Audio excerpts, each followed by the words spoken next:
Hello, everyone, and welcome to another episode of the Galit Speaks podcast. I'm here with Wade Simmons.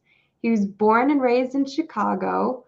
He's an independent filmmaker and a funeral service worker, and is currently training to be a pro wrestler. Hi, Wade. Hey, how you doing? Great, great. I'm really excited to have you here because there's so many crazy topics that we're going to be talking about today, and like a really interesting perspective on the world that I'm sure that you have. How did you get into being a funeral service worker? So I started volunteering at a funeral home in Chicago, well, Country Club Hills, in high school. And me volunteering actually turned into me being there for 12 years and actually going to school to be a mortician. And literally, like just last Thursday, after 5 years of trying, I finally passed the test and got the degree. So I thank God for that. So I'm like super happy about that. That's crazy. So I feel like that would be the last place that most people would want to volunteer. What made you go that route? So kind of like as a kid, I had like kind of like a spiritual like experience where like I almost like died and like I saw angels and stuff. I was literally like underwater and stuff as a kid, so like that kind of made me like really believe in God and kind of become a person of faith. And it never scared me like working around it. Like it was just like I think I can handle like doing that type of work because I mean you get to help people, you get to meet people. It's not a normal job. It's a job, but it's not a normal. Yeah. Yeah, and I think that maybe you going through a near death experience kind of helps with that because then you you know that they're like in your words you're saying that you saw life beyond this world. So like you know that there's another place. So you're in like the perfect position to comfort people when they're coming in and grieving. So that's really Yeah. interesting. Yeah, it was like I said, it wasn't creepy or anything. It was actually pretty cool. I mean, it was I mean, I guess I'm kind of thankful for it happening because I feel like it kind of really like kind of helped me out in life and just gave me a better perspective on life. Because like from Yeah. working in the funeral business, my motto is like, you got to make the most of time and not let time make the most of you. You know. Yeah. Yeah, and you were obviously working in this during COVID. What was that like? Oh, it was terrible. I mean, it was odd because in my generation we had never experienced anything like it. Like I mean, like some people thought it was just made up, but when you were seeing people like literally like die back to back, and I mean a lot of funeral homes were like having trouble like storing remains, and it was really sad because like it was just like people just constantly like dying back to back to back, and I mean it did kind of get a bit overwhelming because it was like here in Illinois it got so bad to one point where like you can only allow 10 people in at a time. And I mean that was rough because of course people know more than 10 people, so to have to turn people away or to make them wait. It was rough. Yeah. Yeah. I can only imagine because we heard so much about, first responders and people in hospitals and doctors and nurses being completely overwhelmed, but you didn't hear the stories about the funeral workers, which were taking care of like all of that and doing it and also having this fear that they would get something, that they would catch COVID from the bodies. Did you like how did you feel about that? And did you take any precautions? The one thing about funeral service is that when you go to school, especially for the embalming side, they teach you to be extra careful anyway. I mean, with everybody. So I mean, as far as worrying about it being contagious. I mean, that's something that you always, I mean, when you're back there and you're embalming or whatever, you always take precautions no matter what anyway. So that part, I don't think was as scary. I just think it was just the fact of just the overwhelm, you know. Yeah. Yeah. And Yeah, it then was the rough. other thing that we were talking about was how you've been seeing more and more cases of people coming in, people dying as a result. Oh no, we've lost Wade. All right, he'll be back.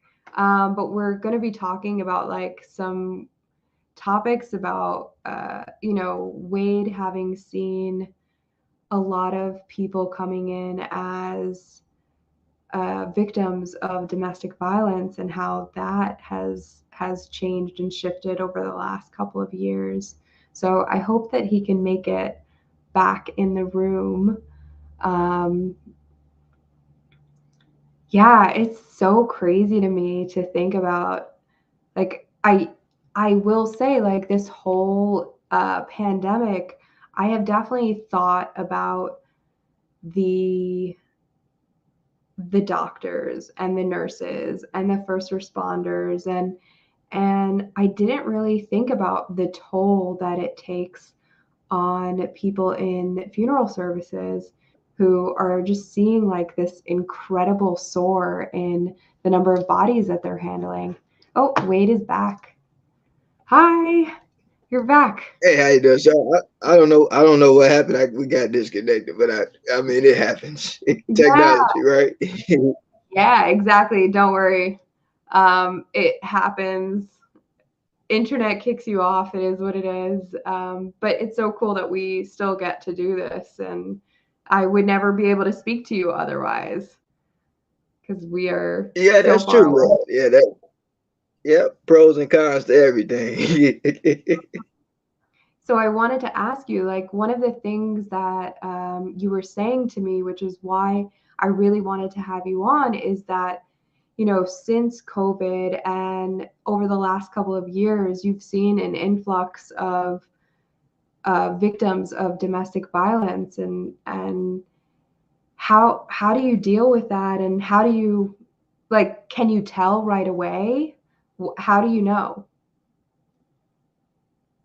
I mean, yes, because actually, I mean, it's interesting you brought that up because I had a cousin that I didn't. Now this is crazy. I didn't even know that my cousin died, but I had a cousin that lived down in Minnesota, and she was actually killed by her boyfriend. And I mean,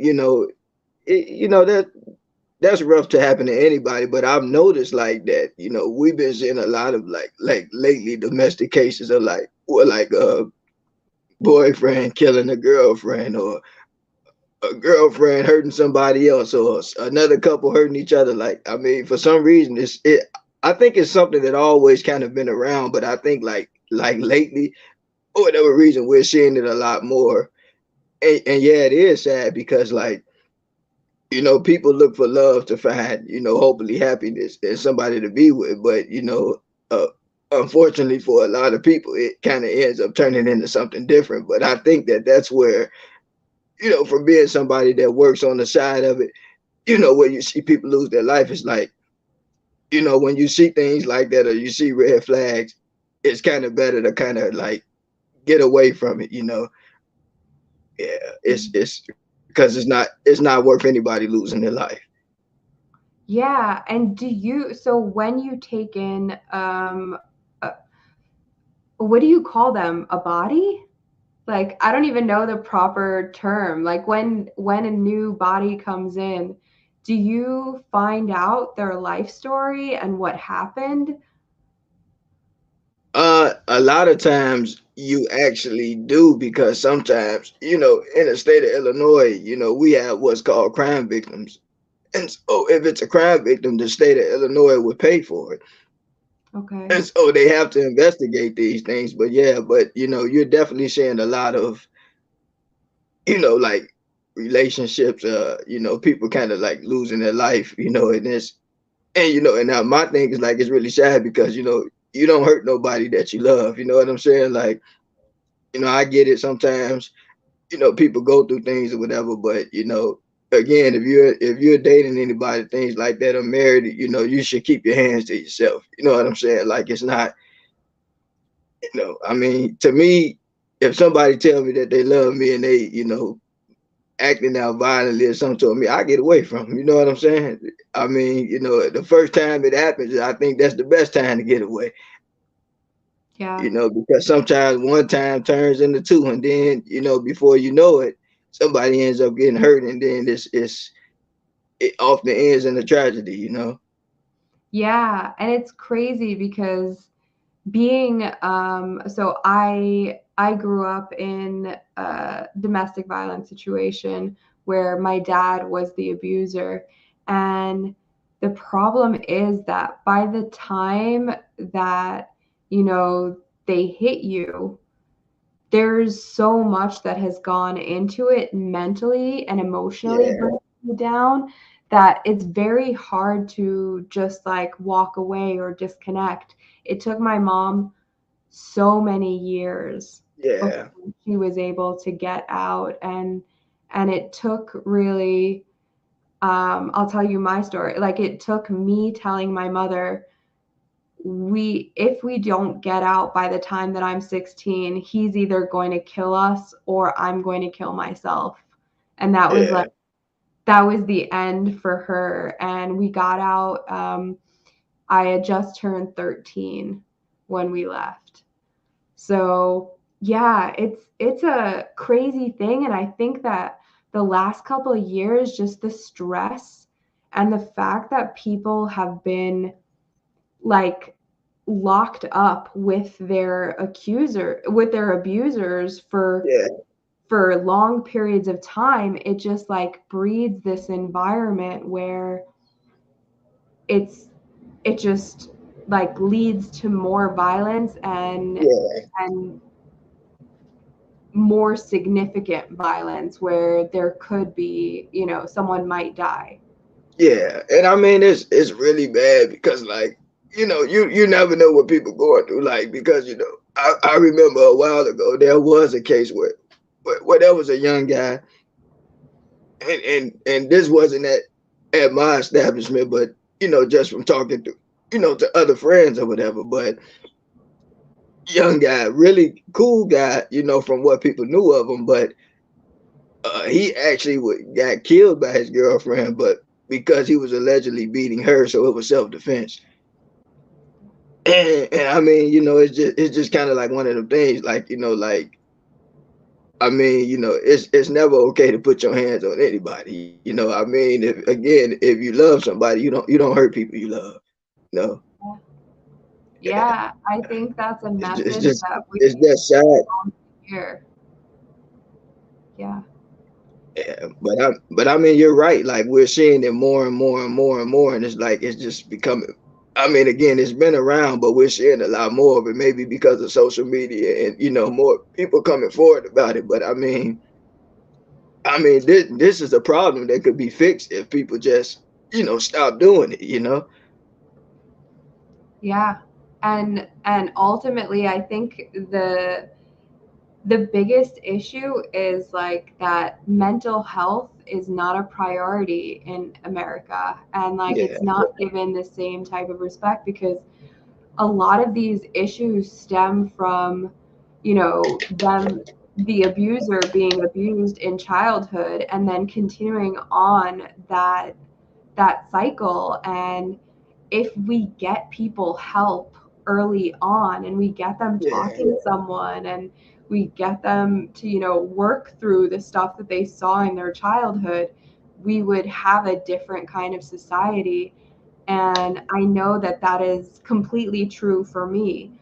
Like, if I didn't, if I hadn't seen a therapist, if I hadn't worked through some of my issues, I know I would be a completely different person because yeah, I never saw a healthy relationship. yeah, That was not something that was part of my life. And if you don't see that, then you don't have any idea of how to create a healthy relationship or what one even looks like. Yeah, and you know, and my thing is that I'm always a person that promotes peace. And because of this, like, you know, one of the biggest things like that I do, like if I date anybody, anything like that, I always keep in mind that look, you know, I don't own you, you don't own me, you know. We treat each other with mutual respect, you know, and let's pursue peace, you know. I mean, don't get me wrong, you know, we're human and we have flaws and things like that, but at the end of the day, like, you know, I don't try to control nobody, you know, and I don't let nobody try to control me, you know, and I think that if people, you know, would just respect each other and respect people's decisions and just love people and just accept the fact that, you know, people have a right to make decisions that's best for them, you know, but don't force anything on anybody and don't put your hands on nobody. Yep. Yeah. Those are like my biggest models. Yep. Yeah. So this was going through my head as you were saying that. Like, so you're a guy that promotes peace, but you're also training to be a pro wrestler. How does that work? Well, I mean, what? So the good thing about pro wrestling is that it's entertainment. You know, it's pretty much like you're acting. You know. Yeah. So are you talking like WWE type stuff, or are you talking like, like real wrestling, but just being paid to do it? Oh no, yeah, this is like WWE style AEW. Like this is literally professional wrestling, but on the independent scene. But I mean, I love it. It's fun. You know, it's I mean, everybody that I've met so far, like we have a blast. Like to be honest, because I work kind of like on because in the funeral business, you work pretty much on the weekend, so I'm not always able to get to all the shows like I would want to. But you know, whenever I can go out and get to practice and stuff, and you know, kind of hang out with everybody, you know, I always have a blast. Yeah, So do you have like a character? yeah. My character is the $1 million mortician. Oh, that's crazy. So what does your character do? What are they, like do they have like a special outfit? Do they have any moves? Yeah, so I mean, you know, sunglasses, suit and tie. But really, I'm more in the managing role. But so the wrestler that I'm supposed to be managing, his name is Eddie the Bruise Cruz. And so Okay. like I'll be kind of managing for him. So like I said, you know, we're just kind of working out some storylines and stuff. But hopefully, I'll be making my debut for the people 2023 the next year coming up. So hopefully, it'll be like in February. Hopefully. I mean, we Wow. were hoping to kind of do it this year, but like I was still trying to pass my, you know, test and everything. So, you know, you got to make money to live. So, Yeah. So yeah, that is like your passion project, and then being a mortician is your full-time, gig. yeah.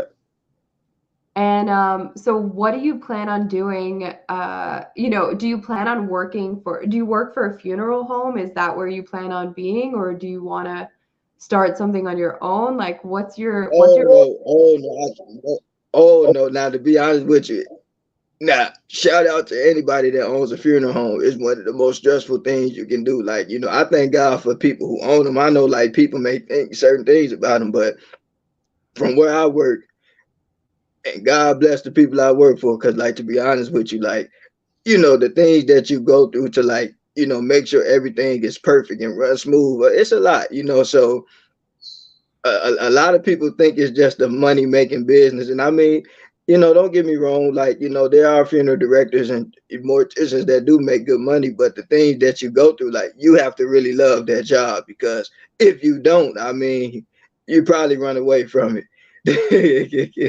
Yeah, I Yeah, can only like that is literally the last time that families will see their loved ones. So it's like yeah, so high pressure.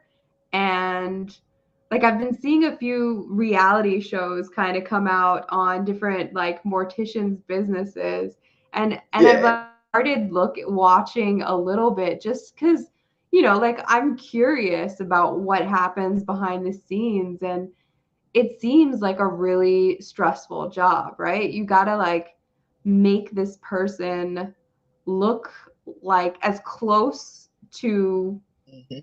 what they look like in real life. You got to Yeah. make sure their family, who is like crying and super emotional, is being taken care of and that things are running smoothly. And there's so many things that can go wrong. Do you Oh have yeah. I any, mean, yeah, do you have any, yeah. Not only that. Yeah, I mean, you have families fighting each other a lot, over insurance money and all that. I mean, you see it all. Trust me, you see it all. oh my God. Yeah, like I can only imagine there must be like some crazy stories that happen. Yeah, In, it was like a couple of winters ago. We had a family. They were like fighting outside the repair over some chicken. Believe it or not, over some chicken out there in the cold with the shirts off. oh my gosh. And what do you do? You just You just let it, let them fight, Yeah, you just let it. Yeah, you just let it. oh my God, because it's like such a highly emotional, like everybody's in like a highly emotional state. And so I can only imagine that things just happen and like they Yeah, go out of yeah. control really quickly.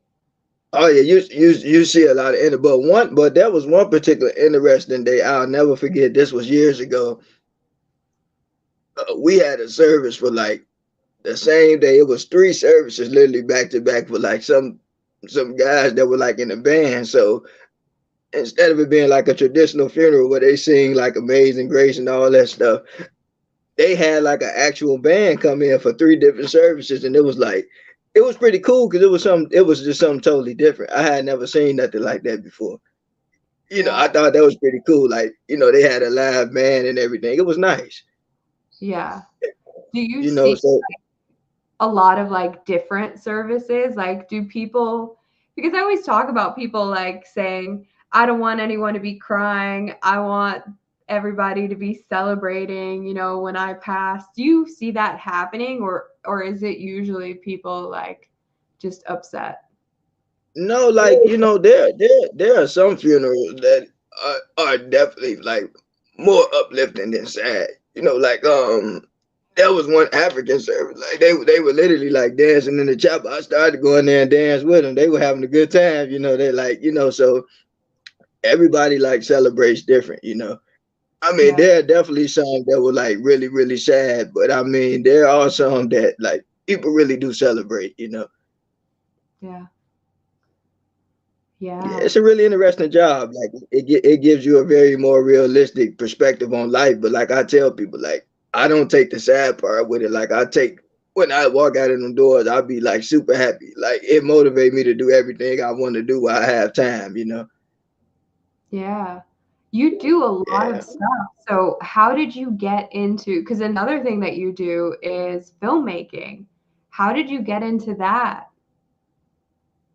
So the funny thing about it, I said as a kid, as a child rather, that there were two things I was gonna do. I was gonna be a film director and I was gonna be a funeral director. And so while I was in mortuary school, after I had finished up, we had to take these exit exams to get out. So in the process of passing the exit exam, I'm like, well, what if I don't pass? Like, maybe I should think about having another career. So like, I thought about plumbing. I thought about like being a veterinarian, and so I went to school to check out the animal hospital, and I went and I got sad because I saw like that dogs were like it had like three legs instead of four. I saw them around. I'm like, I don't think this is for me. So, so I thought about it, and then I'm like, well, maybe I'll take up my family trade and get in the plumbing business. So I went down to Vegas with my uncle and worked with him. But I'm like, this not my thing. So I'm like, well, I love film, so I went ahead and enrolled in film school. And right when I enrolled in film school, I finally passed one part of the test to be a mortician. But I took that time to focus on film school. Once I graduated film school, I mean, I started like while I was in film school, I started producing my own web series right away because, like I say, like with me, I'm one of the people that if I get an opportunity, I take it. Yeah. But I end up graduating film school, and then I end up finishing up my other mortuary part too. So it kind of all just worked out that way. Wow. So it's so crazy because you were saying how when you went to like try to be a veterinarian, right? That was sad to you. And it's so crazy to me that yes, that was sad to you, but being a mortician isn't. And Yeah, that's it's like a crazy way to look at, like, that's just a different perspective. That's a different view than I've ever heard. yeah. You know what? Now that you mentioned, I never thought about that either because like some people say they're both sad, but yeah, I went in there and I saw the dog. I said, oh, I don't know if I could. I mean, I like animals, but I don't know if I could take this. And then I thought about like getting bit by like the dogs and stuff and the snakes. I'm like, no, as much as I love animals, I think I better leave this to somebody else. Yeah, I guess the bodies don't bite you. Not at all. Yeah, and if you don't find it creepy, I guess like yeah, I mean, I have come in contact with very few dead bodies in my life, and like each one has come with like a traumatic, I guess maybe a traumatic event, like it was a friend of mine, or it was my grandfather, or my brother-in-law, or the most recent one, which this is probably the craziest thing that has happened to me in a very long time. But I witnessed someone be stabbed to death, Oh, and that was like standing there and like waiting, and like basically I chased, so I was with my boyfriend at the time, now he's now my husband, but we saw this fight happening, and there was this woman with kids screaming on the side, and my boyfriend at the time, he was just like, I can't, like, we have to do something. So we stopped and we were like, stop fighting, we're going to call the cops, stop fighting, and like, what's going on? And then my boyfriend got out of the car to try to like break up the fight, and then one guy started stabbing oh, two other guys. Yeah, and then started when the guy who died, when he fell, he like said, "Why'd you stab me?" And the other guy just like backed off with the knife, and him and his two friends started running away. And so we chased them, and like I was on the phone with the cops this whole time and like telling them like play by play what's going on. And we chased them until they went into a building, and then we went back to the scene because that's what the cops told us to do. And like just standing there at the scene, guy that's on the floor, and like I knew that he had died because when like someone's alive and the ambulance comes, they'll take you to yeah, the hospital right away, but the ambulance wasn't yeah, taking him anywhere. And I was just like, oh shit, like he died. yeah, And yeah, so that's like a very different experience from what you experienced, because you'd probably get that guy afterwards, maybe know the story, but not have yeah, seen that guy like standing up before and talking and like, you yeah. know, yeah. My mind always goes back to one time. Like, I remember I was talking to this guy.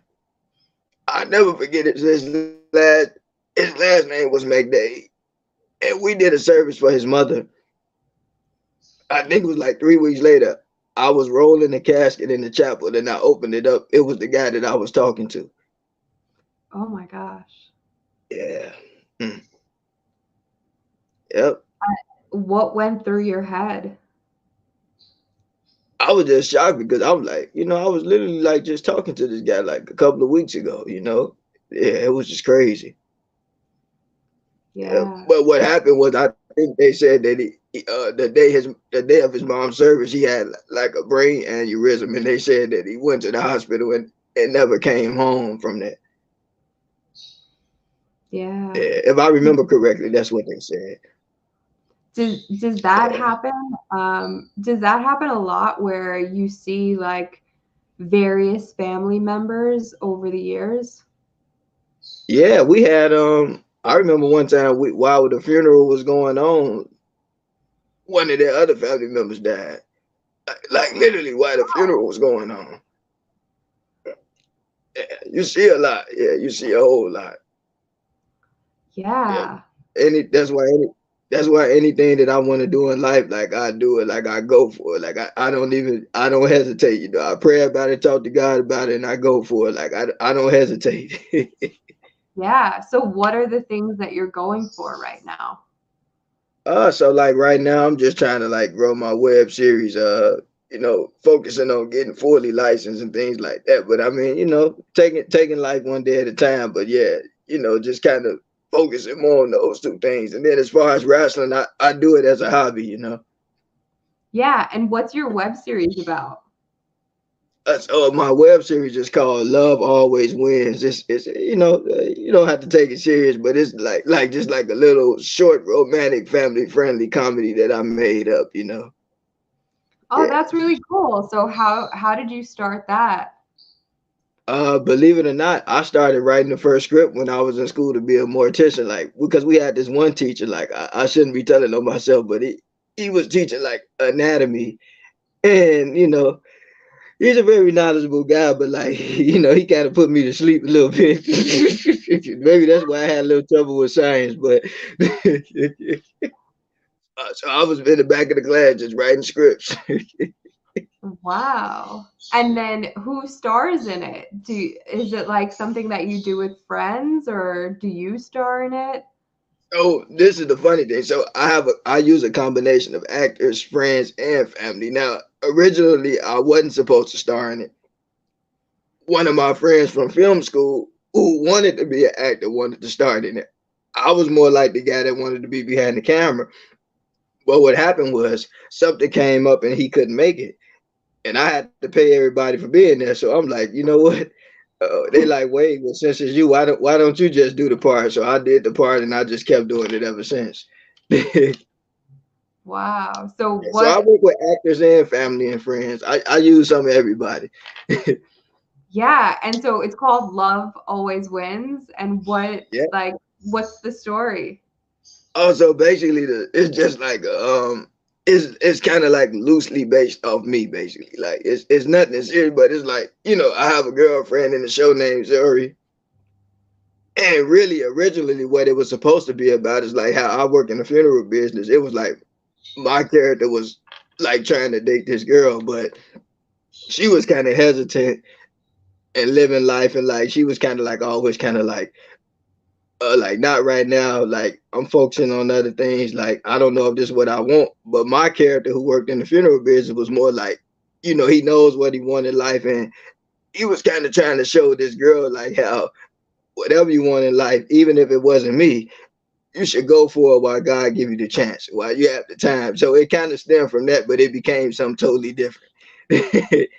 Wow. So I feel like you imbue a lot of like your personal messages into your web series. Is Yeah, that true? yeah, Yeah. because because like one thing, because like the funny thing about film school that I really find in common with working in the funeral business is like when you make a movie, right? You write a script, you create a character.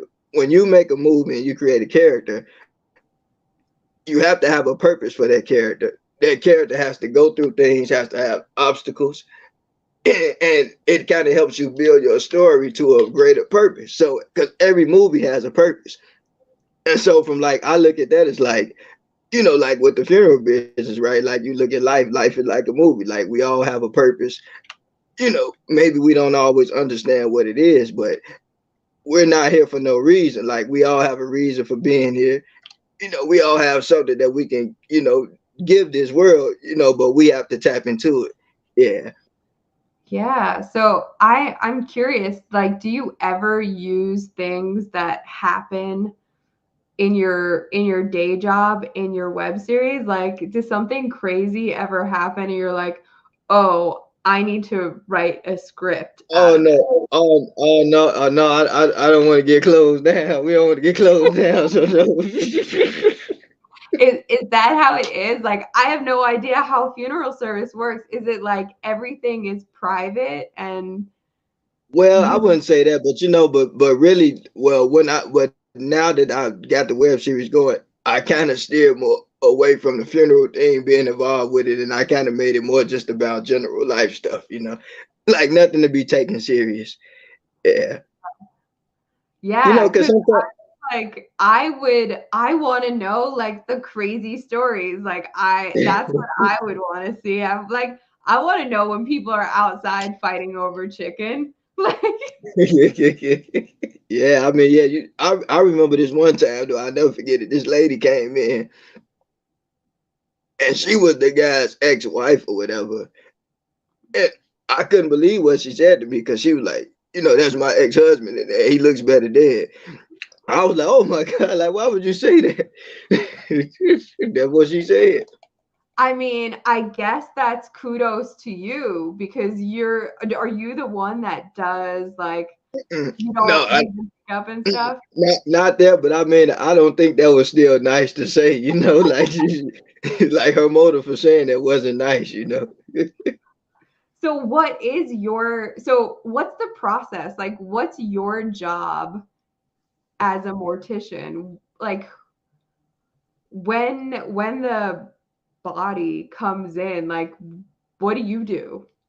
Oh, basically, until I'm fully licensed, I don't do any of that. Like, when I went to school, we had to embalm 20 people. And I'll never forget it because like my last morgue day where I was at the medical exam that we were embalming was on my birthday. I'll never forget it, February 13th, 2018. It was the day that it was a Chicago cop that got killed. And I remember that day because like that was our last morgue day. And like, it was crazy because like when that happened, they had us go out like instead of us going out the front door, for whatever reason, they had us go out the back. It was just weird. It, Yeah. it, it was just weird, but yeah, but I do plan to get back into embalming once I'm fully licensed. Yeah, Yeah. I think I like that side a little better. Yeah. So what do you do right now? So right now, I'm pretty much the guy that kind of like the guy that's up front. I answer phones. I mean, I work services. I kind of fill in where they need it, stay overnight, everything. Because I mean, because when you're in that business, a lot of times you wear many hats. Like even when you're fully licensed, like you might be embalming, you might be directing services, you might be doing removals, death certificates. I mean, it's a lot of stuff you could do. Yeah, it's a lot. Yeah, so you kind of like are behind the scenes and in like the front of the house coordinating everything Yeah, that everyone everything. else Yep. But I mean, to be honest, overnights, I'm normally at the funeral home every night, Saturday overnight, and I mean, I've been doing it for like the last I want to say last what 4 years, maybe staying over there. So most of my Saturdays, where everybody out having fun and stuff, I'm there spending the night. Whoa. Yeah. So what do you do there overnight? Like why do you have to be there overnight? I'm curious. Well, because if anything were to happen, somebody has to be there to contact like the fire department or anything, so that the bodies nothing won't happen to the remains or anything. So it's more kind of like a security thing. Okay. And Whoa. then too, at our main location, somebody has to be there all the time because like I said, in that business, if a family call you and somebody passes away in the house and they call you, you got to get up and you got to send somebody to go to the house because you can't make people wait. It's a tough business because like you can't tell the family well. hold on, we'll be there in 5 hours. Like they don't want to hear that. Like when they call you, they want you to come right when they call you. Yeah, I did not realize that that's who they call. You know, like I just assumed Yep. that people call like 911 and then like a police officer Well, comes, you but not always. well, so if it's like a person that just randomly dies, yeah, you call 911. But if it's like somebody like in hospice or something like that, then we would just come directly to the house. Wow. Yeah, Yeah. but I mean, it's a very unique job because, like I said, when I was in school for it, we had a teacher. It was funny because he would tell us like, "Look, even though we got class, if they call me and tell me I gotta go, I gotta go." And so he like, class is over if I get a call. Yeah, that's actually true because Yeah, now that I'm thinking about it, when my best friend had so she passed away of cancer, and when she did, I I don't remember like I don't remember her family calling the cops or anything because she like we knew that she was going to pass and she had been, you know, in hospice for a while already, like for a few weeks and and they somebody just showed up a few hours later, you know, with a yeah, stretcher. yep, Wow. Like, yeah, it's so weird the different pieces and like these are things that the average person definitely does not think about and yeah. But you know what? It teaches you like not to sweat the small stuff. Like I try not to fall out with people or argue with people because I mean, life is full of surprises. Things can change very quickly, so I'm always mindful of that. yeah. Do you feel Yeah. like So you're more expressive with the people that you care about because of it? yeah, I'm very yeah. Anybody tell you I'm very direct about stuff, like very direct. Yeah. Yep. Yeah. I feel I like mean, I mean, sometimes you have to be. yeah, and I feel like especially with people that I care about them, I have like this thing where like I always tell my mother and my husband and like my family members that I love them, even if I'm like super angry, Yep. That's because good. That's a great thing. yeah, and sometimes it almost feels like not genuine because I'm like so angry in this moment, but then you're like, okay, bye, I love you. Yeah, But I like get I never it. want my last words to someone to be to not tell them how I feel about them, you Yeah, know? yeah, that's true. I know what you mean. Yeah. Yeah. Yeah, so Nicole Zellick said she tuned in late, but so glad to catch this. She has no idea what she'd do. Oh, Do you get like a lot of family members or friends or who just don't know how to handle it or how to feel? yeah. I mean, yeah, we do. I mean, but it's. I mean, because like with me, even like with a lot of my friends, like, but I put it like this: all of us are different. Everybody takes life differently, but like I feel like for me, like I can't just see the things that I see and not learn from it. I think like life, like I think it's kind of foolish, like to be aware of stuff and not utilize it, like because like you said, like to be honest with you, my uncle, just last year, he came up here to visit us. He drove my grandma them down to Alabama and took my mom out to breakfast that Wednesday, fixed my auntie toilet, and like out of nowhere, he just dropped dead. Yeah, so and that was like very unexpected because I was actually at work when they called me and everything, and I'm like, oh wow, like I knew nothing about it, but it just shows you that we can't take life for granted. Well we do, but we shouldn't.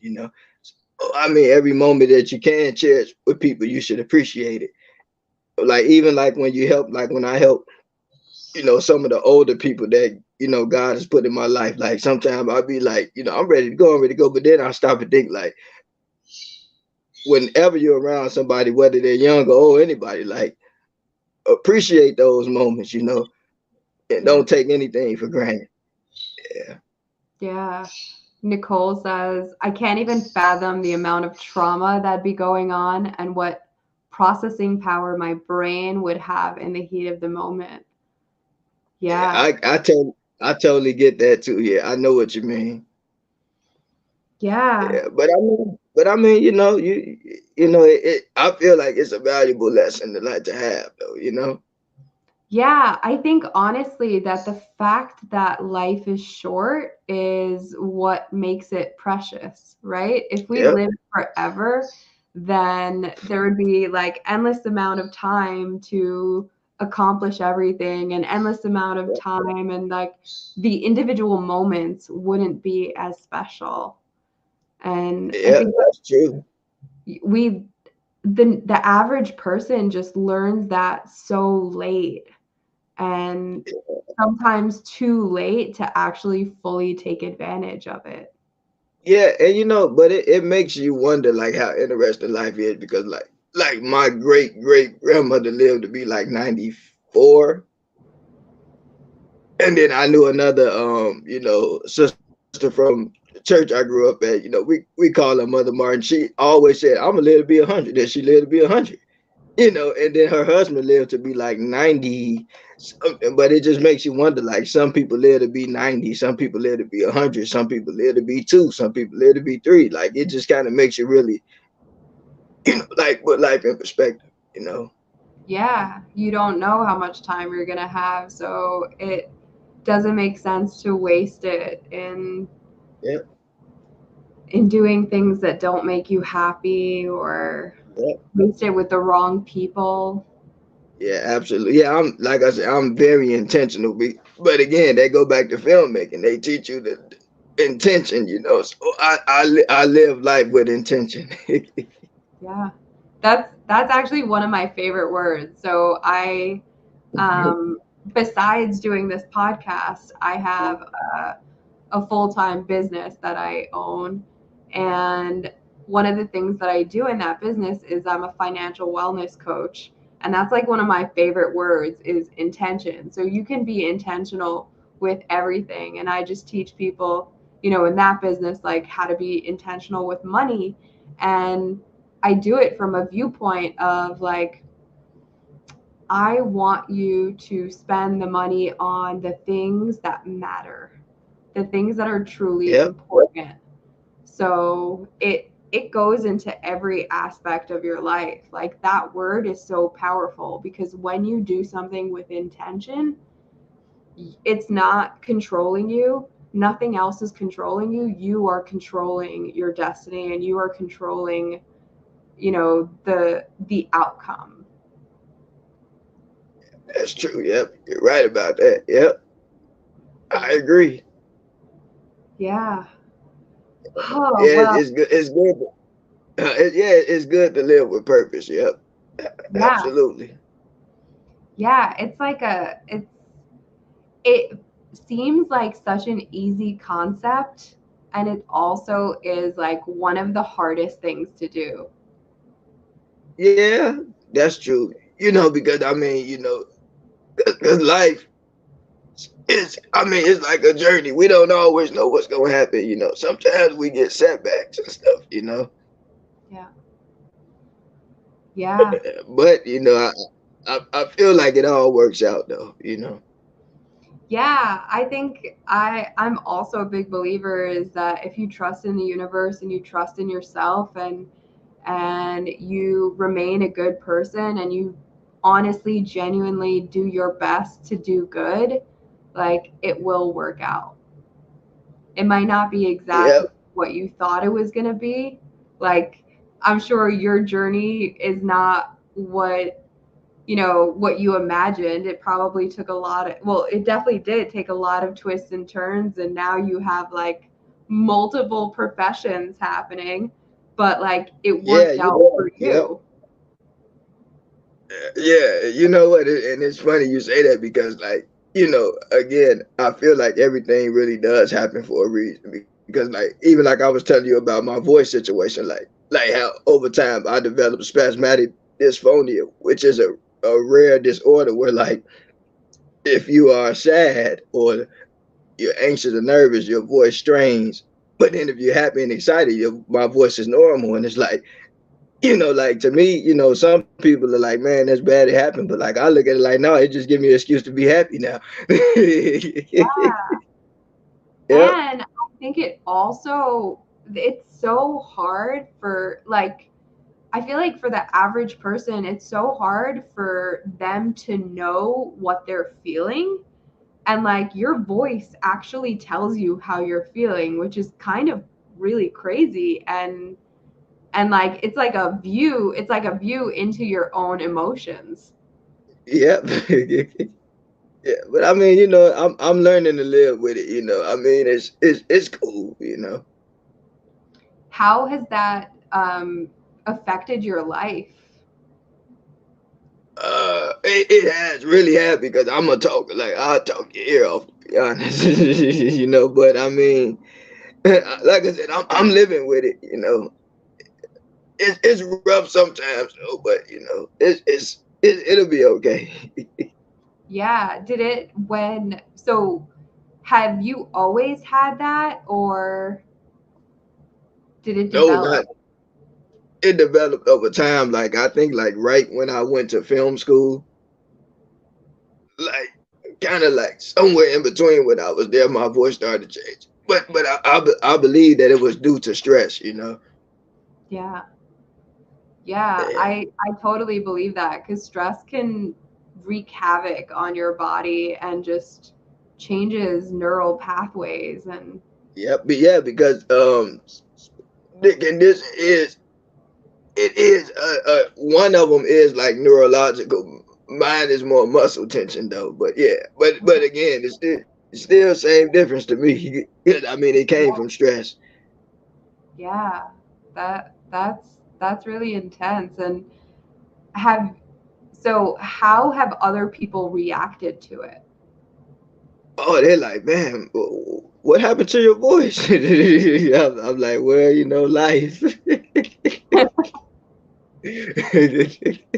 Is that from your family? And even friends and stuff too. Like, yeah. Wow. hmm But sometimes I don't even like talking to people because of it. Sometimes, yeah. So you say you like identify as a talker. How has that really changed for you? Like, was there a time in your life where because of it, you were like scared to talk? Oh yeah, like if I see a cute girl or whatever, I want to flirt with her, I'm like, probably better not. Oh no. I'm respectful with it, but yeah. And has that changed now? Are you more relaxed? Like, are you going No, out I mean, flirting? I mean, no, I mean, I'm still a little more shy about it, to be honest, because everybody don't understand it. Yeah. Yeah. And have you, so I like, if this is too personal, I totally get it. But have you dated anyone since this happened? Well, I'm supposed to be going on one with a friend. What? Tuesday. So I mean, she knows about it. So I mean, it's not gonna stop it. But I mean, it's just good to be mindful that other people, they might think about like, whoa, what's going on? Like, a different voice, same guy. And some people might get creeped out by it, but it is what it is. Yeah. Wow. Whoa. All right. Well, good luck on the date. And we are coming up at about an hour. So I want to give you the opportunity to like tell people, like give your last nuggets of wisdom or tell people how they can find you, how they can find your web series, stuff like that. Well, the most important life lesson that I tell people is that, keep God first and always keep this in mind. Make the most of life. Don't let life make the most of you. And you can find me on Vimeo, Wade Filmmaker 37s on Vimeo, and then on Instagram, Wade Jedi 99. Big Star Wars fan, by the way. And then on Facebook, Wade Simmons. I'm a chatterbox, so feel free to reach out. Okay, awesome. So please reach out. I'm so curious about your web series. I'm going to check it out as well. And I will make sure to put all the links on this video so that everybody can check it out too. All right, well, I had a lot of fun talking to you today, though. I had a blast actually. Same. Thank you so much for coming on. Oh, you're welcome anytime, and anytime you want me back, God willing, I'll be more than happy to come. Oh, that's awesome. Thank you. All Oh, you're right. welcome. Anyone who wants to reach out to me, it's Galit Speaks on everything. Please make sure that if you know somebody that needs to hear this podcast episode, please make sure to share it with them. Like, subscribe, do all of the things on all the different platforms.